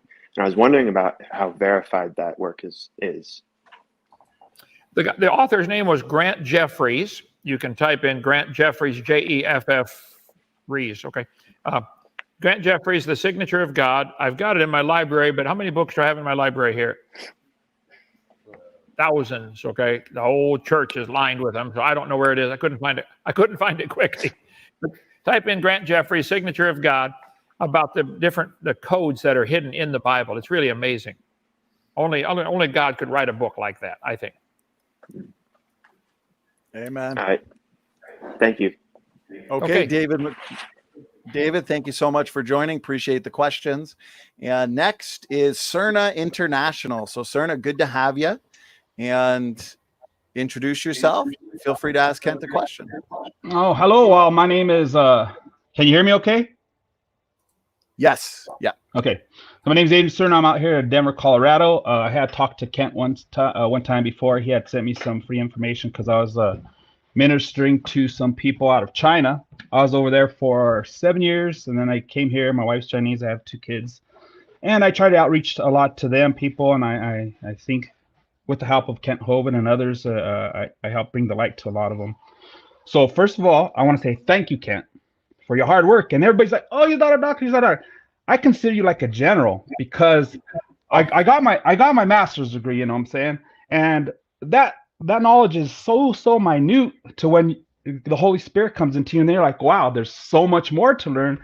And your depthness and your dedication and your motivation is, I definitely consider you like a general. I was in the Air Force for 11 years, but your knowledge is so much better. So I'm like, I get frustrated. Like when you're trying to help somebody, I mean, a good analysis is like someone's stuck in the mud, you know what I'm saying? Quicksand. And you're like, give me your hand. I'll help you out. And they're like, what's a hand? Are you sure this is called a hand? And they're sinking while you're telling them this. And I'm like, just listen to him. He's trying to help you. He's not here to condemn you. He's not here to convict you. He's trying to open your eyes and bring you to life. You know what I'm saying? You're on this little conveyor belt that dumps off in the pit of hell. We're trying to get you out of there. So that's my thanks on that. And then another point that I want to bring up is like you were talking the other day about. I'm sorry. We're just trying to keep it moving. But did you have a question or? Well, no. I just wanted to say thanks. Oh, okay. And then I just want to bring up 2 points, and one of the points was like it goes back to the single-cell organism, like Kent was just mentioning earlier. We skip all these processes and we give that to the evolutionists. Let's get to the single cell, okay? So now there's a single cell. Well, here's a single cell existing with all the knowledge that it has at that point in time. Why would it want to be a 2 cells? It don't have no competition. It don't have nothing else. I'm like, and who's telling it? You need to be 2 cells. You need to go out, and that's like. Okay, well, let's say we let it go to 2 cells. What's one cell going to tell the other one? Hey, you turn to grass, I'm going to turn to a cow and I'll eat you. It's just I don't know how else to help out people, but I'm gonna meet with Kent in private sometime so he can help me get my video series. And another thing that I felt that was very fruitful for my eyes being open. There was this video series one time, and it had I think it was 8 scientists, and they had their names and everything, and they went to this secluded island, and then they were all contemplating the possibilities of another planet actually being able to sustain life. And it's a really good video that I had seen, and a question for you: have you ever came across that video or heard of something similar to that? It rings a bell with me. I don't recall what it was. Yeah, I've forgotten more things than I can remember, so I don't know for sure. But it's interesting. Why did all the creatures evolve to produce babies? Why didn't any of them evolve to live forever? Then there's less competition for food. I mean, if you get a single cell that evolved the ability to live forever. None of them did that. They all evolved more competition for food. They don't get it. Their theory is dumb. in my humble opinion. Where's the information coming to it? My undergrad was in computer information systems, and I got a graduate in the MBA with focus on information systems. But you program something and then you get results. Well, who's programming these? I mean, who's telling these what to do and how to do it? And then at one time I went through a little thing. Sorry, just jumping all over. I'm so happy to be talking to you guys. My hat's off to everybody. My hat's off to everybody. Your energy, your dedication, your motivation. Thank you from the bottom of my heart. Not only that, my wife now knows God. My children, I'm directing them to life. I'm directing them to life. You're helping us to have life. You know what I'm saying? Wow, I like life. I like breathing. It's really nice. You know what I'm saying? Thank you so All right. much. Amen, brother. Appreciate it. But what was that other point? I forgot. But anyway, I think that sort of sums it up. That I just really appreciate you guys, and I'm watching the videos all the time. I'm trying to get more motivated so I could actually get out there and the harvest is ripe, the reapers are few. So trying to do my job. So I appreciate any prayers and any direction in that point. Well, praise the Lord, brother. Thanks so much for joining us. It's a pleasure. We appreciate the kind words and the points. Help us find some more evolutionists to debate. Oh, can I answer his question before he goes, or his 2 questions? Grayson, good to have you. You know what? Let's allow Jungle Jargon. He's been waiting patiently. Let's allow Jungle Jargon to quickly ask a question for Kent, and then Grayson will hand it over to you. And I'm sure there's a couple things you want to address, and we'll have a little back and forth there. So, Jungle Jargon, good to have you. How you doing tonight? And question for Kent. Yeah, I was hoping to ask a question of Luca, but I can ask Kent too, because basically the same thing. But I don't say it too often, but I appreciate you, SFT Donnie, and over the years I have really appreciated Kent Oven as well. And Kent has been an inspiration to me as well over the year. Very, very bright, very witty, So I try to emulate that a little bit, but maybe not so much.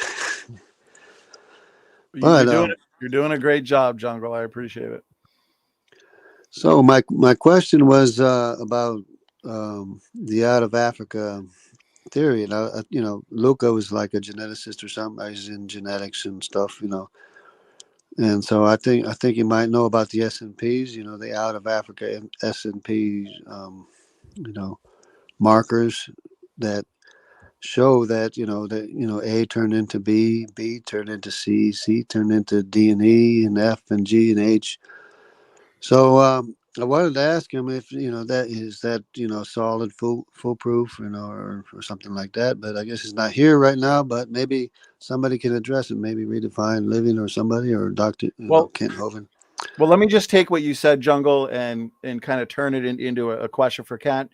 Kent, would you say the evidence better suggests, an out of Africa model, or what the Bible says, an out of Babel or out of Middle East model of origins after the flood? Do you have any thoughts at all on that, Kent?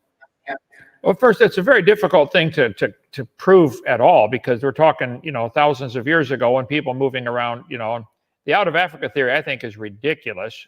First of all, they start with the assumption, okay, man used to be an ape and now we become a human. Stop right there. There's where you're wrong, okay? We never see apes or monkeys or orangutans produce anything other than their same kind. It just doesn't happen. We don't need to find how it happened, because it didn't happen. But they start with the assumption, okay, we know it happened, now let's prove how. Stop right there. You're already off base. So I think the out of Africa theory is ridiculous. The Bible says the ark landed in the mountains, plural, of Ararat. I think they've actually found the Noah's Ark, what's left of it, on Mount Ararat. Go to WyattMuseum.com or David Reeves Ministry, RIVES. They've been over there, done a lot of research, got all kinds of pictures. The Turkish government says that's it, and they've put visitor center there for people to come see Noah's Ark. So I think they found it. People dispersed from there. In Genesis 10, it gives how they spread out from that spot.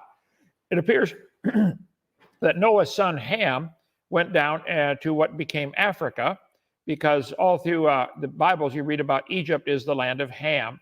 So it's Shem, Ham, and Japheth, the 3 sons of Noah, divided up after the flood, and we think everybody's descended from Noah. Right. There's genetic So, evidence. Go ahead. who was the oldest one then? Who was the oldest one of the sons of Noah? Well, Japheth was the elder, but Ham was the, I think, Youngest. third child. I think you'd have to go back and look No, at I it. think Genesis chapter. Ham was the youngest son because it says that in when they went and covered up Noah and then Ham mocked him and it said Ham was the youngest son. Right. So Okay, well, it's okay, kind of Jungle. like so it's exactly the opposite of what the claim is with the S&Ps. That's what I'm saying, So Okay, well, Jungle Jargon, I appreciate the question and the points. And we're going to move along smoothly here. We got one final person, and we're going on the 90-minute mark. So we'll probably. All right, God bless. Okay, God bless, Jungle Jargon. Grayson, good to have you as well. You've done a couple debates with Kent over 2022 in the Evolution Debate Challenge series. And so a couple brief words of introduction and a question or challenge or something like that for Kent. And then we'll go from there. Yeah. Hey, everyone. My name is Grayson of the Based Theory YouTube channel. Just to address some of the things that have already been said, I guess, before I get to my question, is just the out of Africa hypothesis is provable with genetics. Genetic diversity is the highest in Africa, and the other human genetic groups, the haplogroups, all nest within the African genetic haplogroups. So they all nest within the L3 haplogroup. So it's pretty much proven by genetics. The out of Africa hypothesis happened. Hey, Grayson, are you going to pose your question to Kent? Because I'm not sure that we can do like a debate format tonight. Okay, yeah, I'm going to say, listen, I'm going to say this real quick because, there's just going to be too many points to address. Grayson and I did a 2-hour informal debate on out of Africa versus out of Middle East. So I would strongly disagree with the points that he's made on diversity. That makes several assumptions pertaining to mutation rates, pertaining to recombination rates, as well as, generation times in terms of people having kids. And so, we would obviously strongly disagree with that part, Grayson, but let's specifically focus on, the topic here, best evidence for evolution, and maybe a specific question or challenge or something like that you'd have for Kent. Go ahead, Grayson. Yeah, sorry, I just felt it was important to address some of the things that had already been said. Also, that debate that we had, Donnie, was on genetic bottlenecks, and it was not on out of Africa. And then just the first individual didn't want to become the purported out of Africa population bottleneck. It was on the bottleneck before the out of Africa bottleneck, not the out of Africa bottleneck. I mean, we didn't discuss out of Africa, but then, in light of the severe inbreeding associated with the out of Africa, fairy tale bottleneck, the fact that that's not a feasible bottleneck, you guys don't have a mechanism for how that small people group exploded into all parts of the globe. That precludes your out of Africa theory. Would be my argument. It doesn't, and I want to get into this conversation with you, Donnie, but right now I was going to try to get to my question with Kent. Well, you're the one that brought up the out of Africa first. So yes, now let's Jungle Jargon brought up the out of Africa. That was his question. I just felt like it should be, countered before. Yeah, Grayson, you're more than welcome to ask your question to Kent, yes. Grayson, but now you're not coming in to have all of these talking points. That's not, okay. Well, just things that were being said that nobody could respond to, like by Cerna International. I wanted to answer those you can set up another debate, but this is the third time I've asked you now to pose your question, so it's almost like you're being disrespectful. So you've been invited up. I don't think I'm coming across as being disrespectful, but I'll get to my question. Yeah, all right. So if you have a question, now would be a good time to ask that. Okay, yeah. So Kent, two things. Why do you say that that scientists say that the universe came from a dot of nothing that exploded? None of that is true. And then why do you say that life came from a rock under the evolutionist worldview? Those two things are objectively not true. You could say life came from stardust, and nobody would have a problem with that. I mean, that would at least be accurate. But saying life came from rocks is not accurate. No, that's not a part of the theory. And then saying that the singularity is a dot of nothing that exploded is also not part of the theory. The singularity is not even part of the theory. It's a mathematical artifact for we don't have math to describe it. Therefore, it is not part of the theory. The Big Bang for t equals 0 to t equals 10 to the minus 33 seconds, not part of the theory. We don't have math that's advanced enough to describe it. So it's not accurate to say a dot of nothing exploded or that life came from rocks. Yeah, but he says it's a religion all the time. That's what you're saying, right? They believe it. Okay, let me talk for a while. He's trying to monopolize the whole conversation. All right. Okay. I was hoping Grayson was coming on to announce he gave his heart to the Lord and got saved and is now a Christian and going to defend the creation view. I've been asked this question 30 times. I show slides. I've got 50,000 slides. I can't call it up quickly here. But I show right from the textbook, they do teach we came from a rock. Listen carefully. Here's your theory. The earth cooled down and formed a hard, rocky crust. It rained on the rocks for millions of years and turned them into soup, and the soup came alive. You do believe you came from a rock. If you think that's stupid, congratulations. You at least got 1 point right. It is stupid. That is what the books teach. I can show you. How many textbooks do I have here? 300, 400 of them. Okay. But the soup did not come from the rocks. Where did the materials in this? The soup is water and what else? What else is in this soup? Organic material. That is not rocks or from rocks. Wait. No, organic means coming from something that's already alive. No, it doesn't. You have minerals. Grayson, I took organic chemistry, and the first thing that you learn in organic chemistry is organic means carbon containing. Okay. So where did it come from? It came from the rocks. It didn't come from the water. We have observed organic material forming naturally in space from stardust, not from rocks. Oh, so life came from outer space rocks to the earth. No. Amino acids and different organic molecules are formed naturally in space. We find them in meteorites. We find them when we look in telescopes with spectroscopy. Like 20% of all the carbon in the entire universe that we observe right now is in complex organic formations in space. Like these are not from rocks. Organic materials are not rocks. And I even emailed the foremost geologist in the field of origin of life research, and I asked him this exact question, and he said that it is a gross misrepresentation and transformation of his work to say that life came from rocks. And he's the top geologist in the field of origin of life. Wow. Okay, hey, Grayson, you're missing the whole point. I'm the top expert, okay? The books do say we came from a rock. Primordial soup. Okay, it rained on the rocks for millions of years. I show this over and over again. If you're embarrassed by it, you should be. Where did this organic material come from? Outer space? Yes. Well, then all you did is postpone the problem. How did it develop out there? You're just putting it out of sight, out of mind. That's not science. I'll explain that too. There are papers published about how these organic molecules form in space. Grayson, just to say, I just want to make sure Kent is done with his points, and then we'll throw it back. We're getting nowhere. I'll debate him again anytime on the origin of life. All he would have would be a religious belief that this is how it happened. If it really is scientific, do it again in the laboratory. Take some stardust and make some life. You can't do it. You believe it happened. This is your religion, is all it is. And Donnie, I've gone a long time. I've had a long day. Can we get the rest of the questions and close down? I'm tired. Okay, I had to get up before breakfast. Okay. Well, Kent, I appreciate this year in review evolution debate challenge open mic. Yes, we're going to wrap it up here. Grayson, we'll get a round 3 with you and Kent. Grayson, I do want to thank you for joining. I understand these topics are passionate, and we're passionate with these topics. These are important. So praise, I think you had the final question for the night, and so we're going to allow you to ask it to Kent, and then we are going to wrap up the night. It's been a ton of fun. So praise, go ahead. Appreciate you having me, Donnie. This is wonderful. I'm enjoying this, and it's good to be here.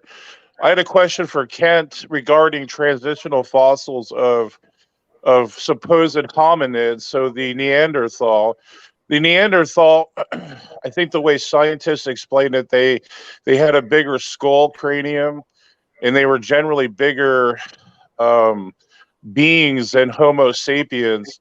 So would you say that these were Adamics, or were these some sort of prototype humans before humans? I just think what Ken thought about that.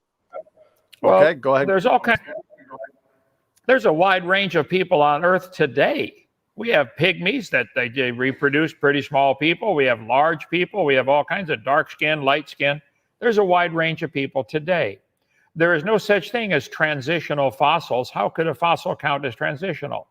All you know is it died. And we don't see any transitions today between different kinds. So I point out, no fossil could count as transitional. You couldn't prove it had any children that lived. You certainly couldn't prove it had kids that were different than itself. Nobody ever sees that happen today. You have to imagine it. No animal today can do this. Why should we believe fossils could do something no animal today can possibly do? So there's no such thing as a transitional fossil. Now, so if they find a creature that to them looks like part ape, part human, or you could be something went extinct. There are all kinds of, let's see, apes, orangutans, gorillas, chimpanzees, bonobos. I don't know how many different kinds of creatures there are like that. Squirrel monkeys, spider monkeys. They produce babies of the same kind. If you wish to draw lines on paper connecting them, you're welcome to, but that's not science. Science tells us monkeys produce monkeys. Cows produce cows. Apes produce apes. If you wish to believe they were related, okay, believe whatever you want, but don't call it science. Admit it's a religious belief is all it is. There is no scientific evidence for these stupid family trees that they put in the textbooks. But they claim, oh, everything came from a common ancestor. This is propaganda. This isn't science. Okay? Go ahead.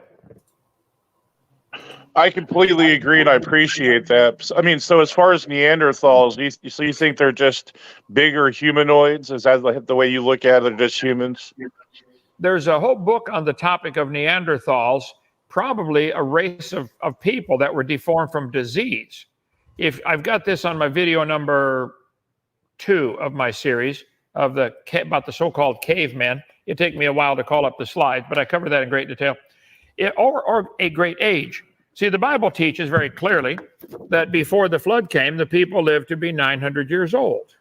Okay, well, the masseter muscle, the frontalis muscle, the different muscles of your face, the more you work a muscle out, the bigger the bone grows. So the eyebrow ridge appears to enlarge with age, and the back of the occipital bun. A person that bends down, lifts their head up, you do that for 300 years, your head may get enlarged. So the Neanderthals are much easier to explain as simply really old humans, probably 300 or 400 or 500 years old. The Bible says they live to be 900. Almost every culture that has ancient roots talks about a time called the Golden Age. They say, oh yeah, man used to live to be 1,000. Why would all these cultures from around the world have this similar legend? I think it's true. They did live to be nearly 1,000. 969 with Methuselah is the oldest in the Bible. That doesn't mean that's the oldest ever. That's just the oldest one listed in the Bible. So I think that there's a more logical explanation. People today can get deformities in their skeleton, like rickets or diseases that deform the skeleton. A lot of sailors would have horrible diseases, skeletal diseases, from lack of scurvy does this to your body. So I think that it's certainly, I believe the Neanderthals were simply human, deformed from disease or great age, and that's covered in, I'd have to call up the name of the book. Watch my video number 2 on drdino.com. You can see the whole video right there. But I don't remember the name of the book right now. Oh, Buried Alive. I definitely will, Dr. Hoban. Thank you so much. And I agree with you were saying there. But I think it poses a problem for evolutionists because we're more related to the Neanderthals than even apes. And I don't know how they would explain that. That seems to be some type of dilemma for them to explain. But yeah, I'm going to check that video. Thank you so much. Okay. Okay, thank you, Praise. Well, I think we're going to wrap it up there then. We're coming up at the 2-hour mark. And Kent, I want to thank you so much for the time that you've given to us for this Evolution Debate Challenge Series Year in Review. So we're looking forward to another year of 50 to 100 debates. This was a ton of fun. I want to thank everybody who's joined to ask questions and have a little back and forth engagement. Kent, let's give you the opportunity for some final words, final thoughts, brother. Well, the Bible says very clearly that God created the world, and the dates in the Bible add up to about 6,000 years ago for the creation. The Bible teaches there's going to be a 1,000-year period at the end of history called the Day of the Lord. On my chart behind me here, I'll get this one where you can focus in a little better. So I believe we're getting very close to the end of this, what we're going to see. And then we're going to enter a different dimension on planet Earth. We'll see a different dimension called eternity come in. So if a person has not trusted Jesus Christ as their Savior, they're going to have to face the very God they don't believe in, and give an answer for every word that's ever come out of their mouth, all the people they've turned away from believing in God, I think it's going to be serious. Jesus said, Matthew 18, if you offend a little child, it'd be better off to have a millstone hanged about your neck and be drowned in the sea than to offend the children. And some of you atheists and evolutionists, even those on tonight, you seem to make it your goal in life to get people to believe your religion. Okay, but you're turning them away from the obvious teaching of the scripture and turning them away from the creation view. If you're wrong, you're in real serious trouble. I'd like to encourage you to stop and think long and hard. Are you sure you want to go down that road? Is there really science for this theory? Or do you like this theory because it gives you freedom from God's rules? That's the reason. 2 Peter 3 says, the scoffers at the end of time would be willingly ignorant of the creation and the flood and the coming judgment of God. That's what they really don't want to admit. God made it, because that would mean he owns it. They don't want to admit there was a flood, because that would mean God's got the right to judge his creation. And they sure don't want to admit he's coming to judge it again. I'm sorry, he's coming to judge it again. And I'd like to see everybody give their heart to Jesus Christ and get saved. 53 years ago, almost 54, I prayed. I said, Lord, I'm a sinner. Would you please forgive me and come in my heart and save me? And something got planted in Kent Hovind that day, and it's been growing ever since. And I want to see everybody go to heaven. If you're not sure you're going, go to my website or my YouTube channel, Kent Hovind Official, and go to the video at the top, how to go to heaven. Watch that. And then ask the Lord to save you. Okay, thank you, Donnie, for having me. Come. Do they let you out of Canada yet? Can you come down and visit? I think I may just be able to come down and visit in 2023. So we're going to have some fun together, Ken. Well, it's 70 down here today. What do you got up there? It's in the negative something. So that's more reason for me to come down there and spend some time with you guys at Dow. All right.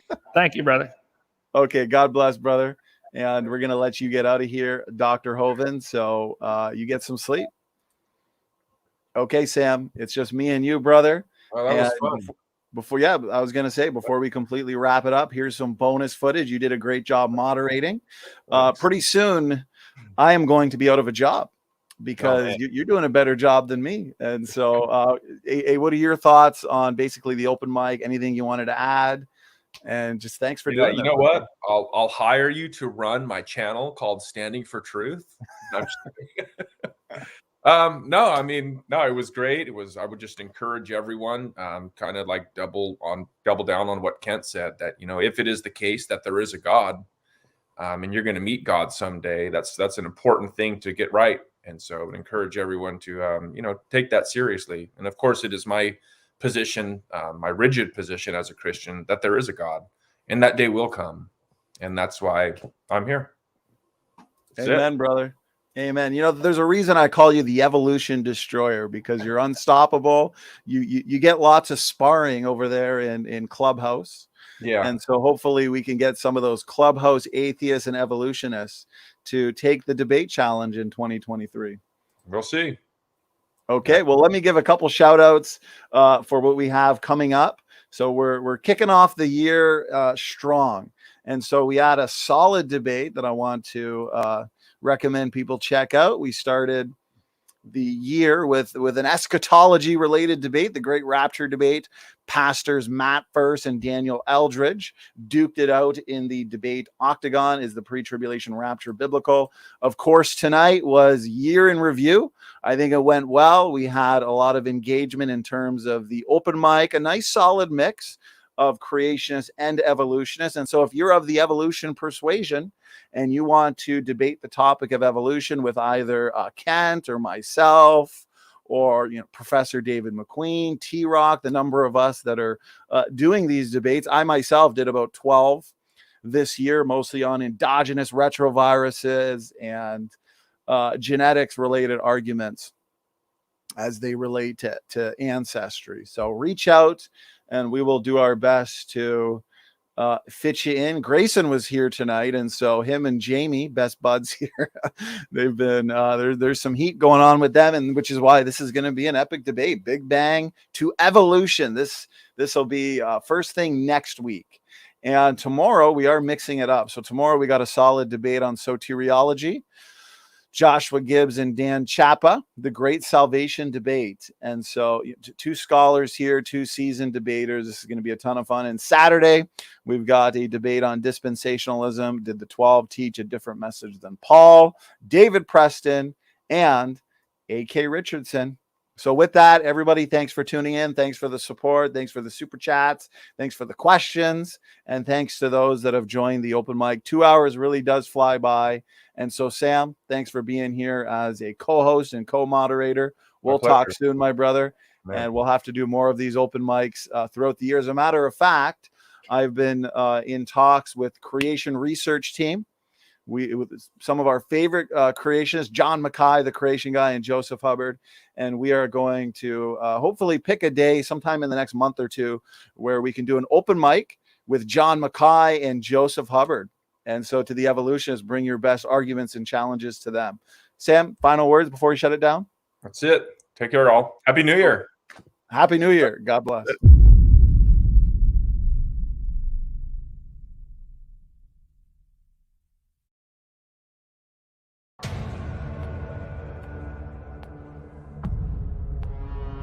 But do we have evidence that large-scale changes occur? Yeah. We have the fossil record, and it really is a record, and it's so much so that he can't even pretend to refute it. He just has to pretend it's not really evidence.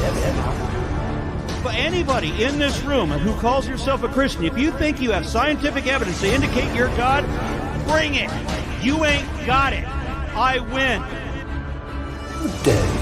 How dare you create a world in which there is such misery that is not our fault? It's not right. Why should I respect a capricious, mean-minded, stupid God who creates a world which is so full of injustice and pain?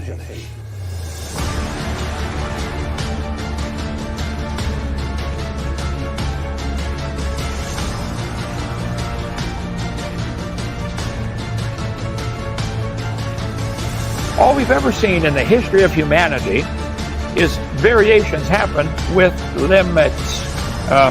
But you really think an amoeba turned into a shark and a whale and everything?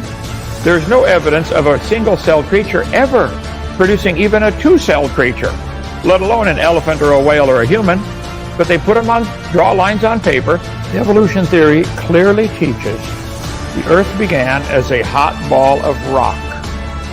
As it cooled down, it began to rain, and it rained on the rocks for millions of years and turned them into soup, and the soup came alive. Wade, simple question.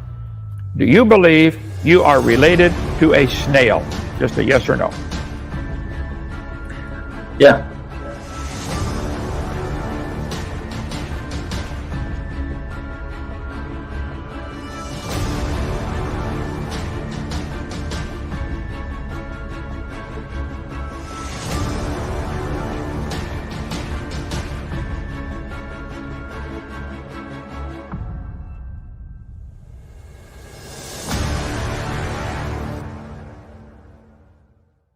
One more thing.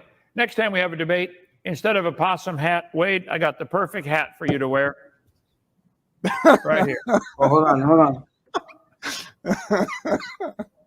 With your SpongeBob imagination. Just imagine you're related to a possum. I don't have any tinfoil, but I'm sure you've got some tinfoil. You can make a hat. Oh, that's good. That's good. Everyone's stuff. in on it, right?